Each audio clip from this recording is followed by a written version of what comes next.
I have a problem which I'd like to share with you, which is in the answer you gave Norman Windsor, that the infinite does not comprehend the finite.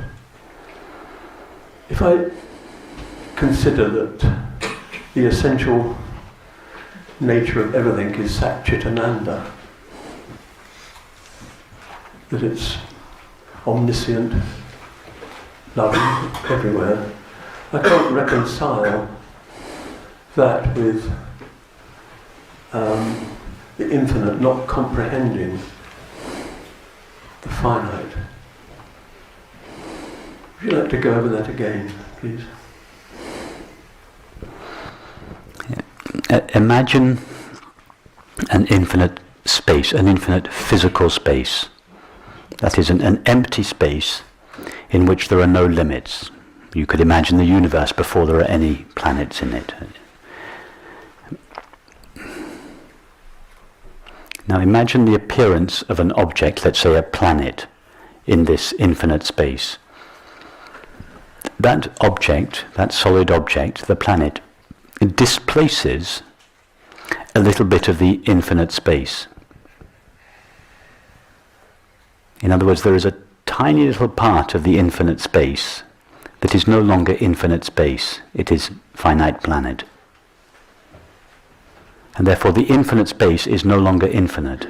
There's a little part of itself that has been displaced by the finite. And at that moment, the infinite space becomes finite.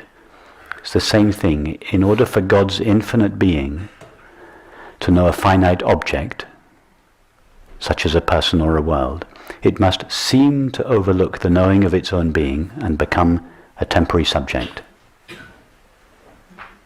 It is only as that temporary subject that it can know a finite object. But is not that object equally suffused with consciousness? The object is not suffused with consciousness, because from the point of view of consciousness, there is no such thing as an object. There is only an object from the point of view of a subject. From the point of view of that knowing subject, the object is something separate from itself, and therefore not suffused with itself. That sounds like an example of duality. Two-ness. No, it's the knowledge of an object that is duality.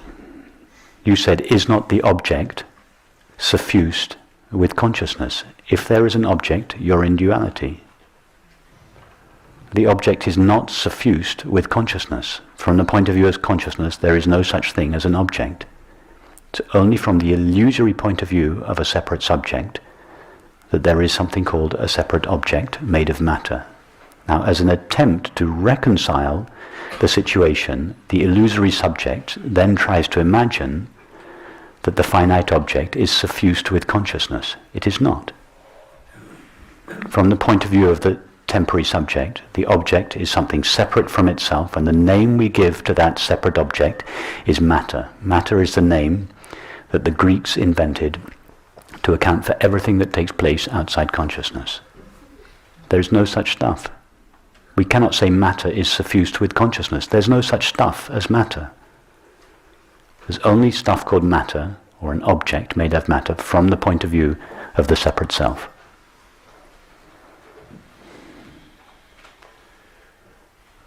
In other words, if we're talking about objects, we're talking about duality.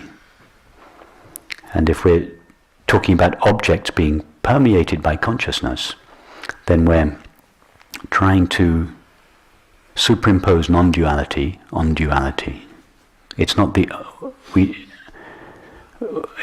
object that is suffused with consciousness. It is that from the point of view of consciousness, there are no objects.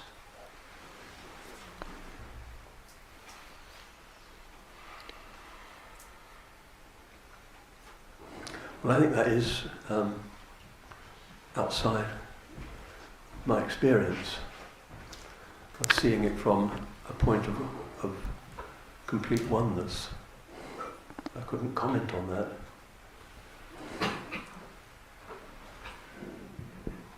But can you point to an object that is separate from consciousness now? Can you point to something, to an object made out of matter now? Well, there's a rather nice image of a bird. One wing is materiality, the other wing is spirituality. And for the flight of existence to take place, then you need the two wings. This was said as a compassionate concession to someone who wasn't able to understand what we're talking about here. It's true, it's relatively true, but I'm speaking at a higher level from which that comment was made.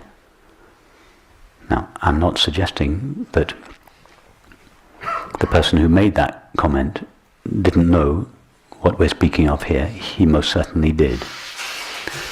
But the person he was talking to at that time probably didn't. So as a concession to that person, the teacher in question gave this image to help his student take a step towards the absolute truth. On another occasion, the same teacher said, all creation is knowledge manifested. All there is in creation is knowledge, pure consciousness. Nothing about materiality.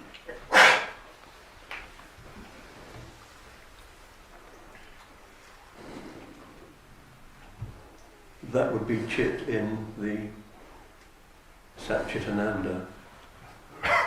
It's all the same. Being, consciousness and peace are the same. They're all the same. Consciousness is. Consciousness means that consciousness, the being of. So consciousness means being conscious, being, the experience of being aware, which is peace itself. They aren't three different substances that reality is created out of. Sure. Aspects, would you say that? Three different ways of talking about the same reality, depending on the context.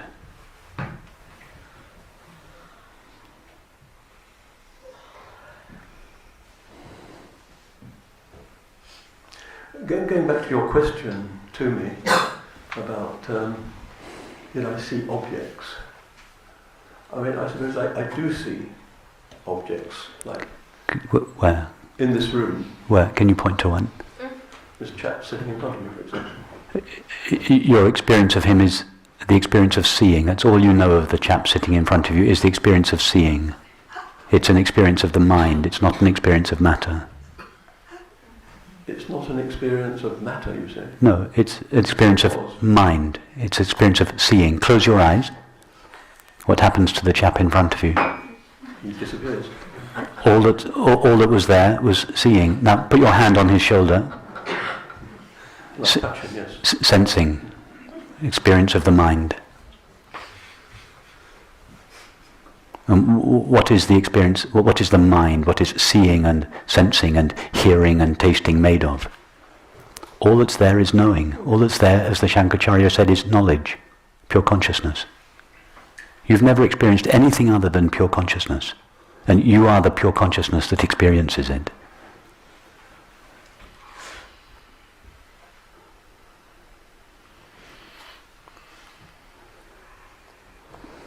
I think, yes, I would. It's in me, it's my essential part. It's not just in you, it's not just a tiny little part of you, it's the totality of you, and not even the totality of you, it is the totality of your experience.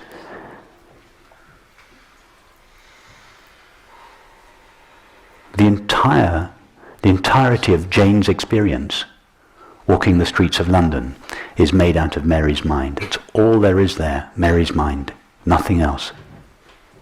All that is here is consciousness.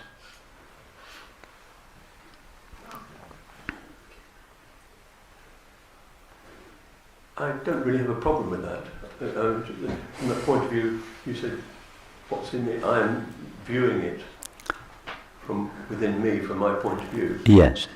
But I have experienced that there is consciousness far more extensive than my focus on it, if you like. Yes, yes. Consciousness has localized itself as your finite mind in order to experience something that seems to be other than itself, called a world made out of matter. But in fact, the world made out of apparent matter that it is experiencing through your finite mind, both your finite mind, the subject, and the object that it experiences is made out of the same consciousness. They're only two separate substances from the point of view of the separate self, the finite mind. In other words, duality only comes into apparent existence when consciousness overlooks the knowing of its own being and localizes itself in and as a body. That's what the finite mind is, a mixture of consciousness plus the body.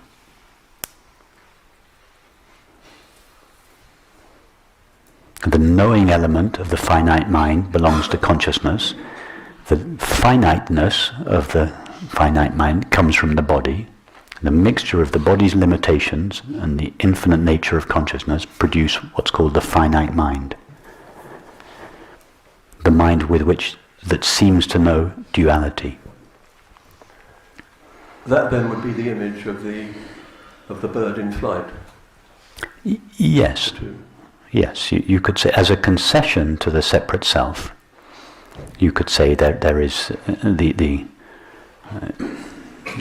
consciousness with which the self is knowing its experience, and what it experiences is made out of matter, made out of material stuff. But it's not really true. From a practical point of view, yes, of course. The apparently separate self lives in the world as if all these objects were made out of matter, and it's important to respect that and to live appropriately. But to imagine that is a description of reality is a mistake.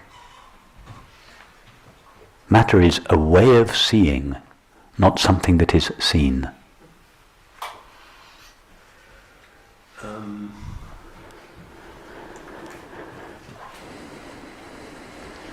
To see infinity in a grain of sand, to quote.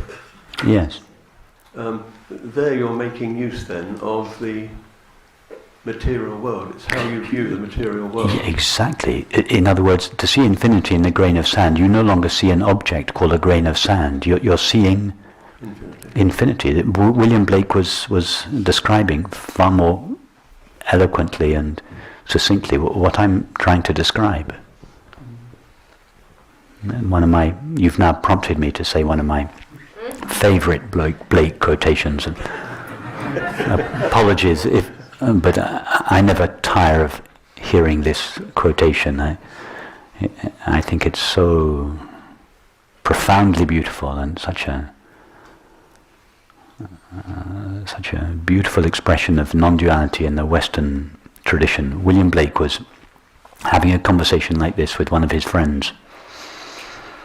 And his friends couldn't understand, I'm not suggesting that you don't understand what I'm saying, but his friend couldn't understand what he was saying, and he began to get a little upset with Blake.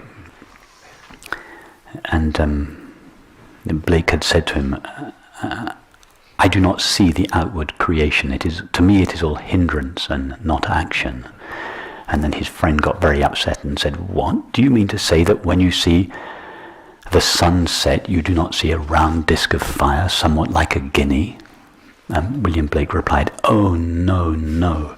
I see an innumerable company of the heavenly host crying, glory, glory, glory is the Lord God Almighty.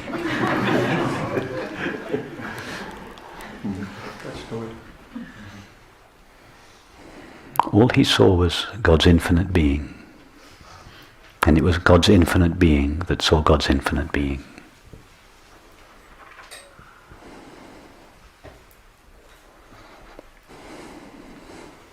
I think that's a more important approach. For me it would be getting from this I, this individual I, that fluctuates.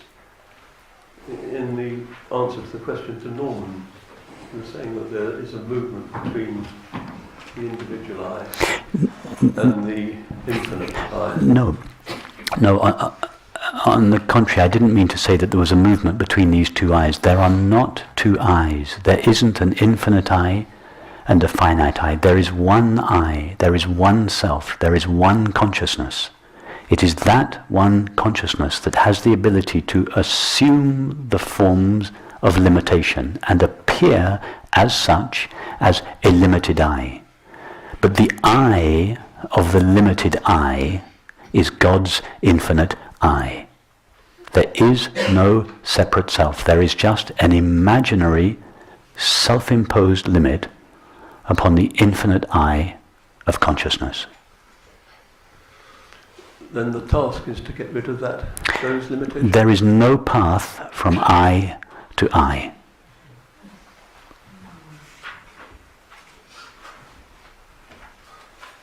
But in practice, there is a limitation that I have to overcome.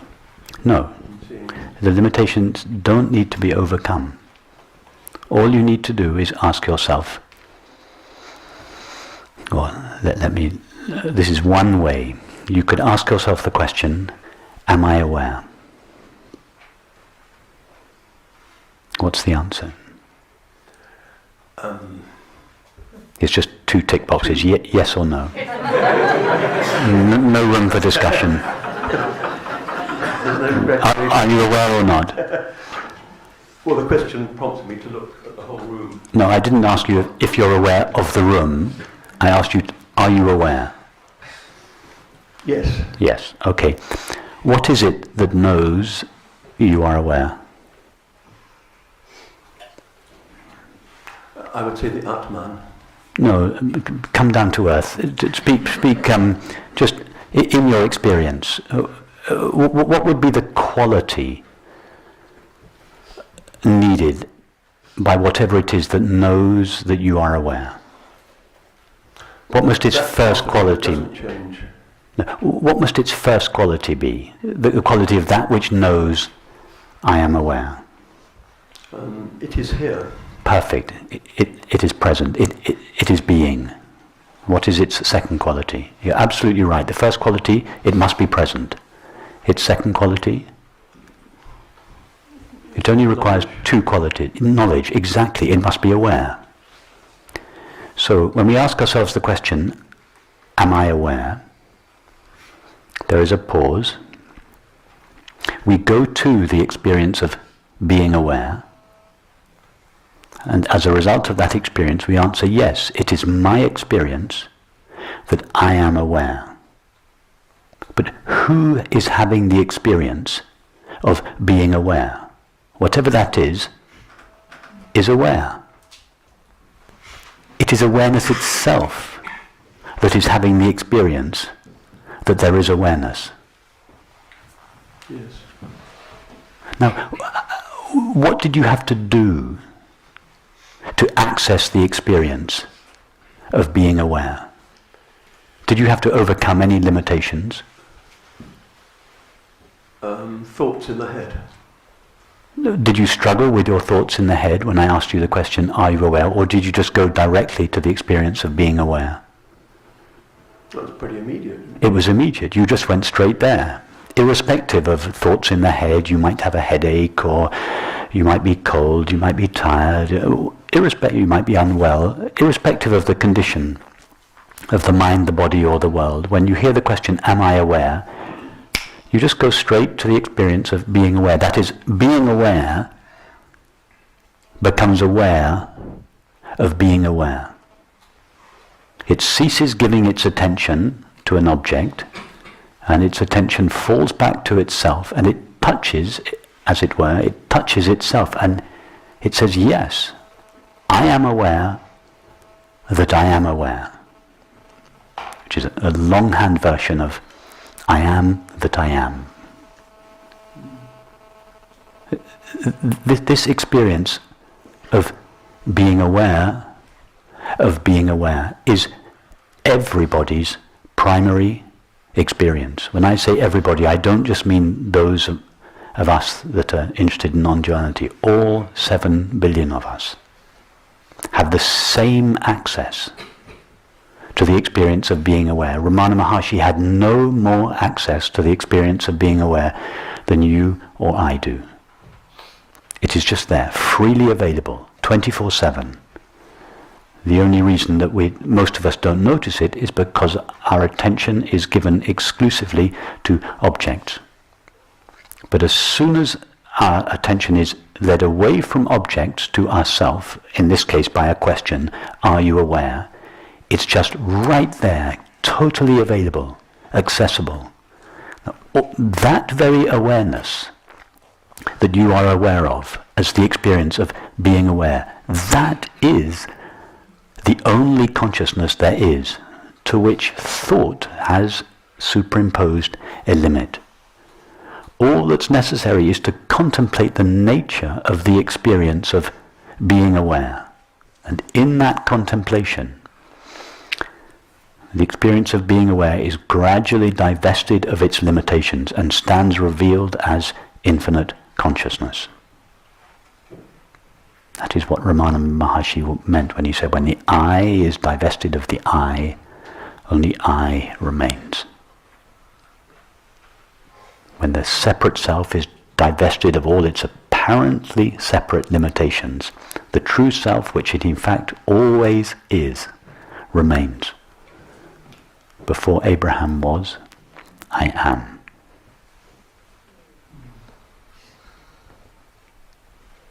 Thank you very much.